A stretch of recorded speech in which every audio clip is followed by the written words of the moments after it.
ancient, pretty popular music, really good, not commercial thing.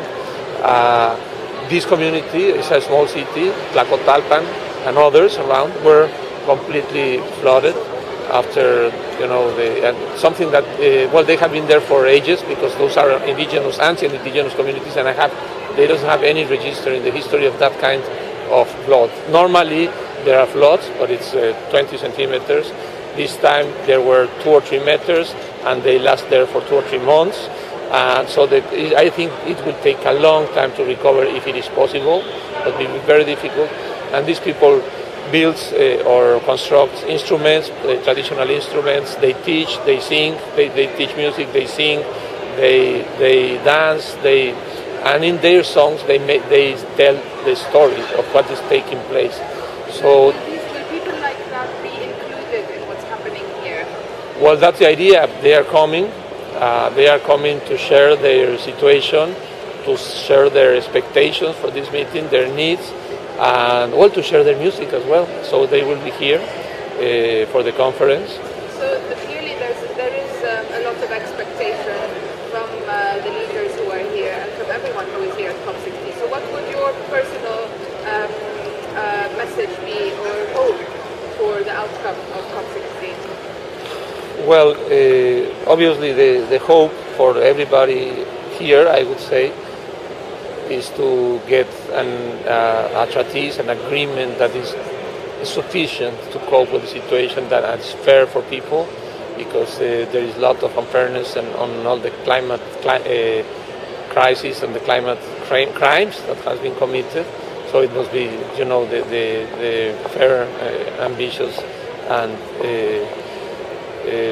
binding agreement. But if we are able here to put together the blocks and the agreement around what is needed and what shape it needs to be for the Kyoto Protocol, the second commitment for financing and technology transfer, and mainly if people here, the delegates, recognize the gap that is there and around the pledges and the goals, and if this recognition takes the shape of a shared agreement on how to move forward, that's what we are looking here for. And finally, tell us, how are you going to be spending the next 10 days?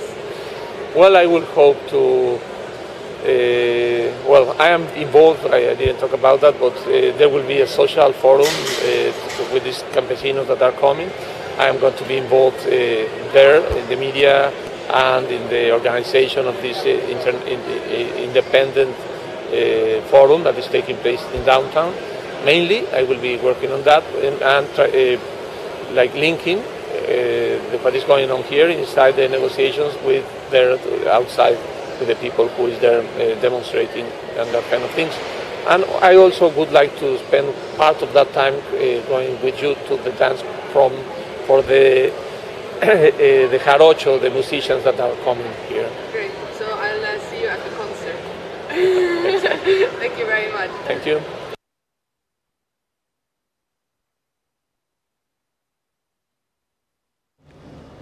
So there's a short interview there with Raul Bennett, one of the campaigners here in Mexico. I should remind our viewers that this is an interactive program. We're broadcasting live from the Cancun Climate Conference in Mexico. And if you'd like to put your questions to us, then you can do so using hashtag OneClimate on Twitter. Or if you're watching this on oneclimate.net/Cancun, then you'll see there's a chat box there. Type your questions in and we'll do our best to respond to them. We're already getting quite a few questions, aren't we? We've had quite a few during that interview, so we thought we'd look through them quickly. First of all, there's an outrageous suggestion from Jeff in The Hague that I'm trying to instill pessimism into my survey with the barometer by reversing the happy and the sad faces. I'm going to ferociously defend my integrity there.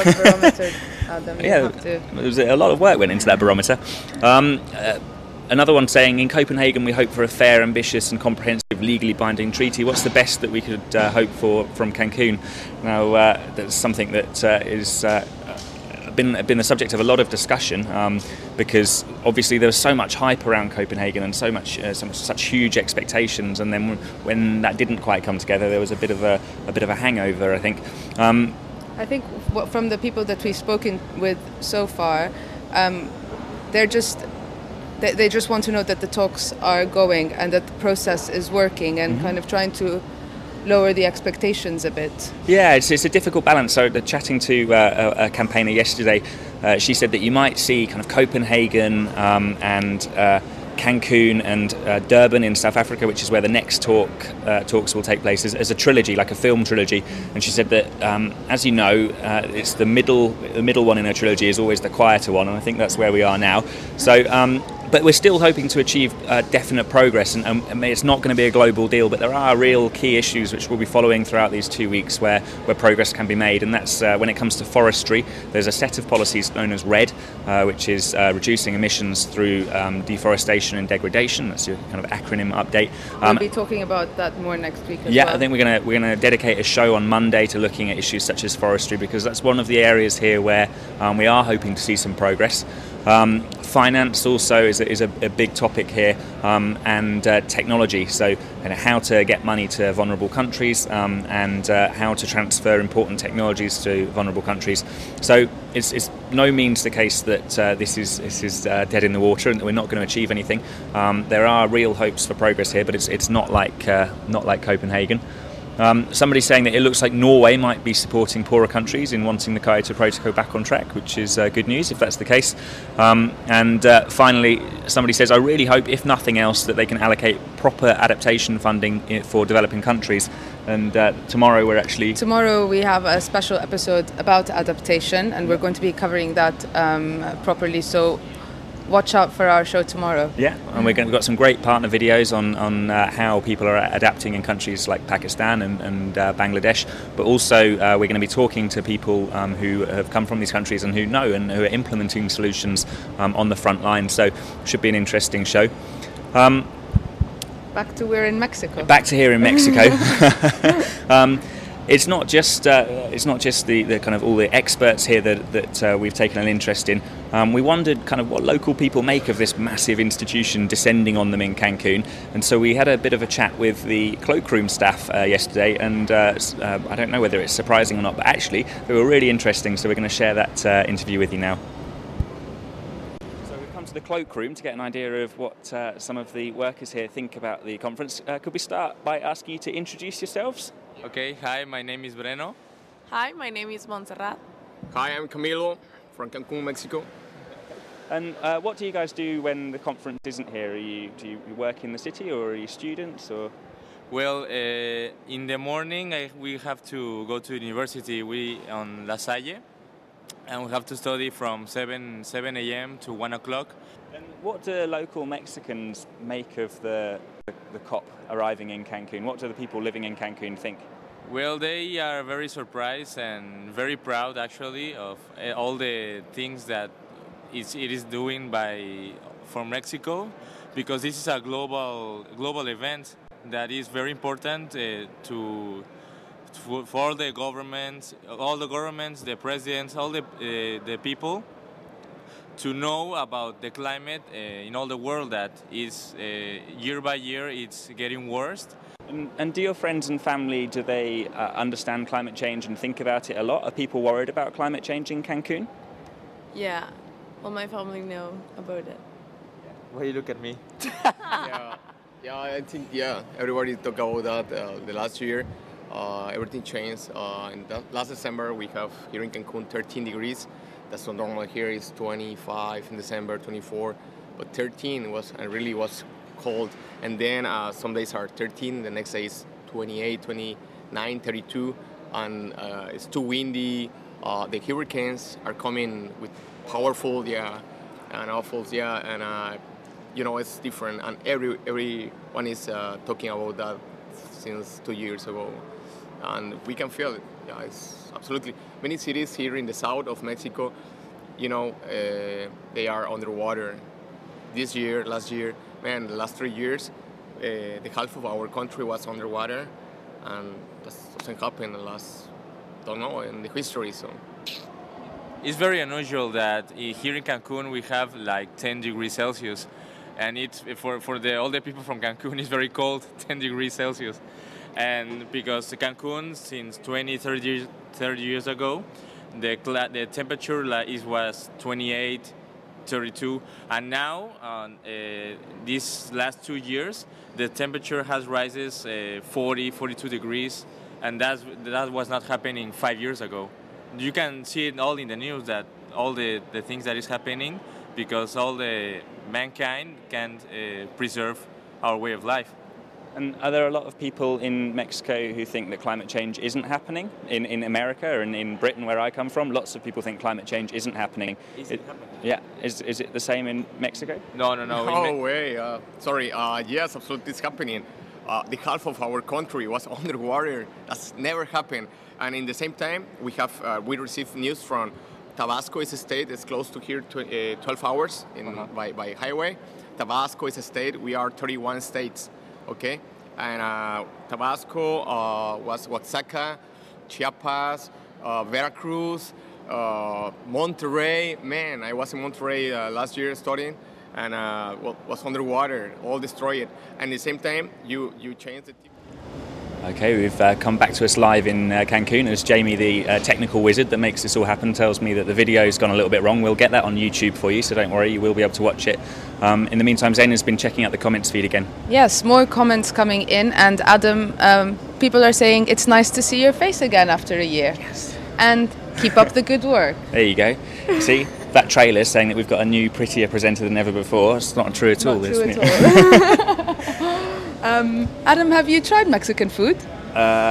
I have not here actually though yet. The food it's here. Strange. We haven't had any Mexican food. We haven't had since much we food. got to Mexico. Yes. Finding food in this conference centre is a bit difficult. You might have got an impression from Zaina's report earlier. Things are very spread out, and the logistics are quite complicated. But I think you've found some Mexican food. Is that right? I found the next best thing, maybe a Mexican chef. I didn't get to eat any Mexican food. Okay. Yeah, I did manage to speak to a Mexican chef, and what's really interesting is that Mexico has lots of archaeological sites that are on the World Heritage List and that are protected sites. But now Mexican cuisine has just been granted UNESCO Cultural Heritage status.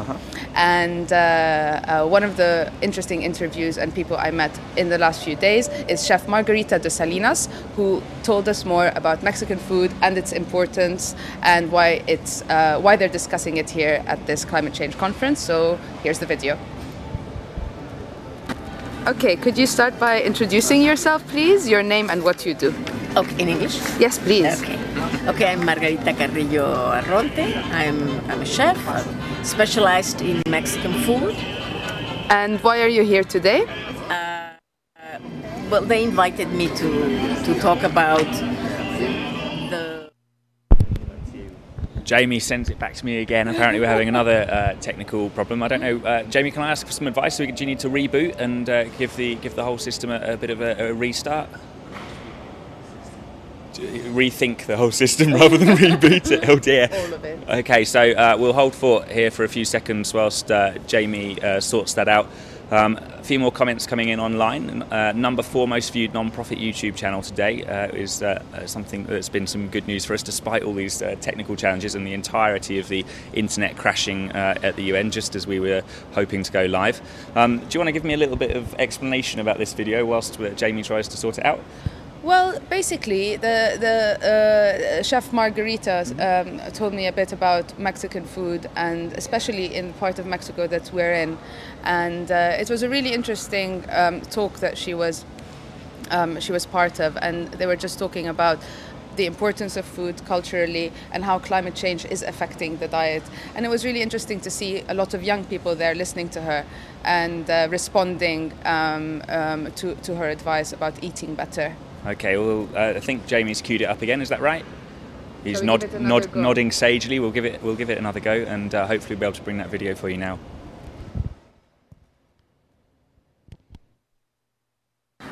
Okay, could you start by introducing yourself, please? Your name and what you do. Okay, in English? Yes, please. Okay, I'm Margarita Carrillo Arronte. I'm a chef, specialized in Mexican food. And why are you here today? Well, they invited me to talk about the importance of the climate change for our food, in our cuisine. So is food and climate change linked? Oh yes, completely. food like Mexican food, which is a very traditional, is an ancient cuisine, and we're talking more than